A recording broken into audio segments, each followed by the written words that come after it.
Now look, I get to ride all sorts of blisteringly quick motorcycles to review on this channel, and you're talking like 150, 160, 170 horsepower and beyond. And while I'm absolutely grateful for the opportunity, there is something a little bit dissatisfying about riding around at half throttle 90% of the time. That's exactly why I absolutely love bikes in this sort of like 70, 80 and 90 horsepower range, where there's enough power there to actually deliver some moderate thrills, but you also feel like you're working the bike hard and you can occasionally go full throttle without shoving it through a wall. The only problem is that quite often manufacturers like spec down the rest of the bike to match the price point and the power level. Generally budget brakes, basic suspension, sometimes with cheap tires, and you generally end up with a bike that doesn't handle as well as you might like it to. So is this the Yamaha R7 the antidote? On paper, for my taste, this ought to make for an absolutely awesome middleweight road bike. And so in this video, we'll give it a thorough review, and then I'll tell you at the end, would this be my pick of the middleweight sports bikes if it were my money?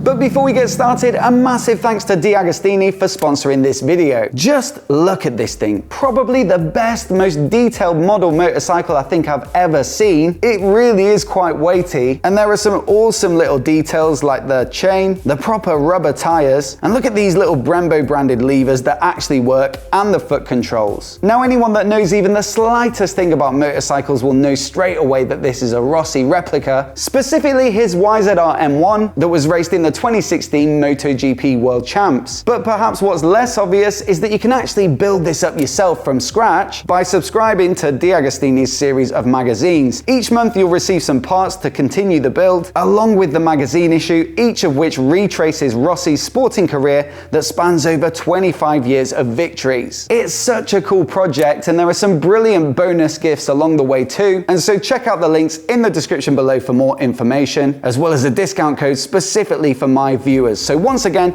a massive thanks to D'Agostini for their support. Now let's start with the engine on this bike, and it's the CP2 689cc parallel twin that you'll find in absolutely buttloads of Yamaha's other bikes. You've got the MT-07 Sporty Naked, the XSR 700 Retro Naked, the Tracer 7 Crossover Sports Tourer, the Tenere 700 Adventure bike, and its long distance equivalent, the World Raid. And so from that varied list of bikes, you can probably gather that it's quite a versatile engine, bags of torque in the mid-range, really usable, plenty of fun with a lively throttle response, and it's also got quite a nice sound and feel to it with that 270-degree crank. So I guess the question is not so much whether it's a good engine or not. All those bikes are brilliant performers and they all sell exceptionally well, with the engine being a big part of many of those buying decisions, but more so whether it's actually appropriate for a sports bike. Typically in a bike like this, you'd probably expect an inline 4, and that has much more of that smooth, lively, revvy, top-end rushy feel that's become the default really, and it's exactly what you'd expect from a sports bike,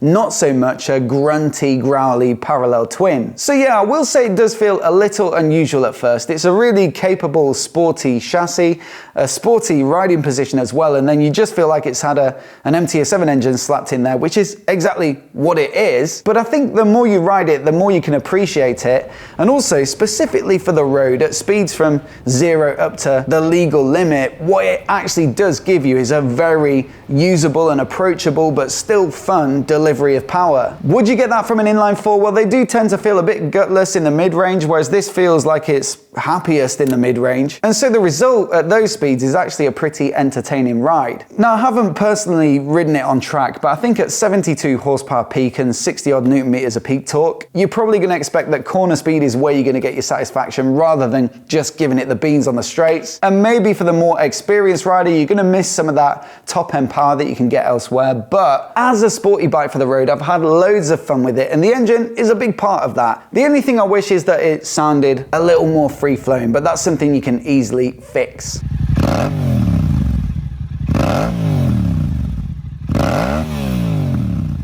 So I think the engine's a little bit a question of taste, but where I think this bike comes up pretty strong across the board is the handling. Like I alluded to at the beginning of this video, the quality of the chassis components and hardware is far above what you'd normally expect at this sort of level and price point. Take something like the Kawasaki Ninja 650 for example. You get pretty simple right way up, non-adjustable forks, a bog standard braking setup, and so although it's still a decent bike, I've done plenty of miles on the Ninja 650 both on the road and on the track and I've enjoyed it, but the R7, it just takes things up another notch to something that's genuinely a lot of fun to ride. The big changes are the upside down fork that you've got at the front here, so not only do you get the typical benefits of an upside down fork being more rigid at the top and then lighter at the bottom, so that's unsprung mass, so it allows the suspension to more easily do its work, but also it's got some adjustability, so preload on the one fork leg there and then rebound and compression on this side. And so not only have you got a generally higher spec and better performing suspension setup, but also the ability to customize it and dial it in and set it up to your exact preferences. The result is a bike that feels much firmer and more composed on the road, certainly when you start to push it a little bit quicker. And so for that quicker road riding, I've found it to be really nicely set up. Now the other big boost when you set it against some of the other CP2 powered bikes like the MT-07 and the Tracer is the braking setup. So whereas on the other bikes you get regular axially mounted brake calipers, this bike gets some better spec radially mounted calipers. That means the bolts that are holding them onto the forks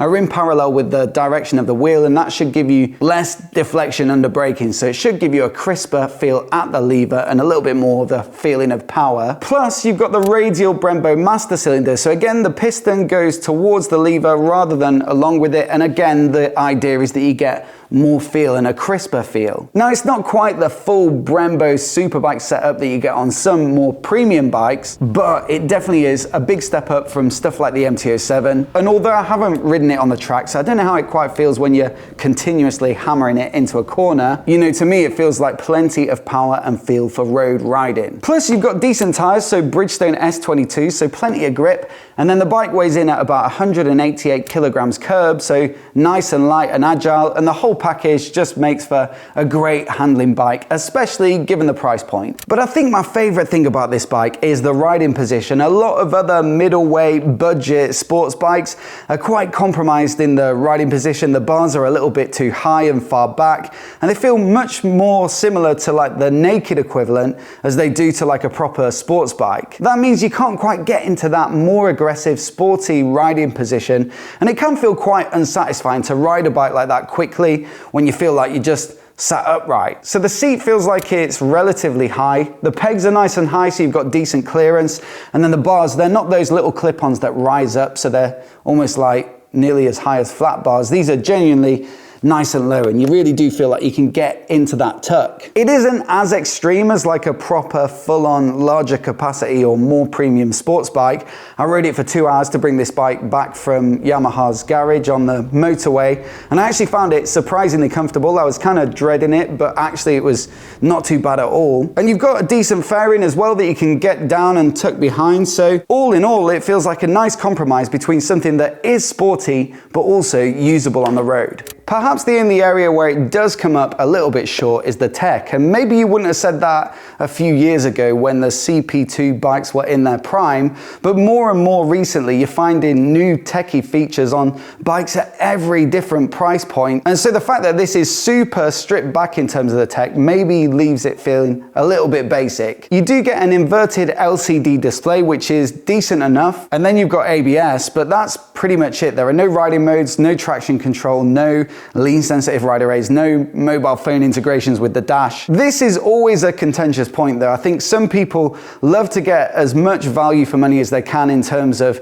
tech and features, while others would just prefer that all the money they spent on the bike went on really good mechanical features like a good engine, good suspension and good brakes. And I feel like that's what this bike biases towards. It's loads of fun to ride, and I don't think any more rider aids would improve that. But if tech and gadgets are your thing, then there are definitely other options out there that are gonna offer more for your money. What I will say though is it's a heck of a handsome bike. For an 8 grand sports bike, it really does look the nuts, and it's got plenty of that Yamaha racing DNA flowing through it, especially in this blue paint job. I particularly like the svelteness of the tail section, although granted it doesn't offer much provision for a passenger. You've got that nice flat shape to the tank here with a little scallop for your chin to tuck into when you're in that proper tuck. The little tank grills, the machining on the top yoke there, and then the general design of the front end with the minimal lighting that leaves it looking a bit like a race replica, and I just think it's a cracking looking bike. It's got that baby R1 vibe, which is exactly what you want when you're looking for a bike at this price. My only slight criticism is that the inside of the cockpit isn't quite as neat as it possibly could be. Stuff like the clutch cable loops up quite high in it, sort of obscures the dash a little bit, and then also you can see all the fasteners and stuff on the inside there. And more so nowadays, you see bikes like the Triumph Tiger Sport 660 where they've done a good job of paneling the inside to make the view when you're on the bike almost as good as when you're off it, whereas this bike doesn't quite have that feel. But it's aggressively priced and it looks good in almost every other angle, and so that really is a pretty minor criticism. And so on to the price, just shy of 8.5 grand, which I think is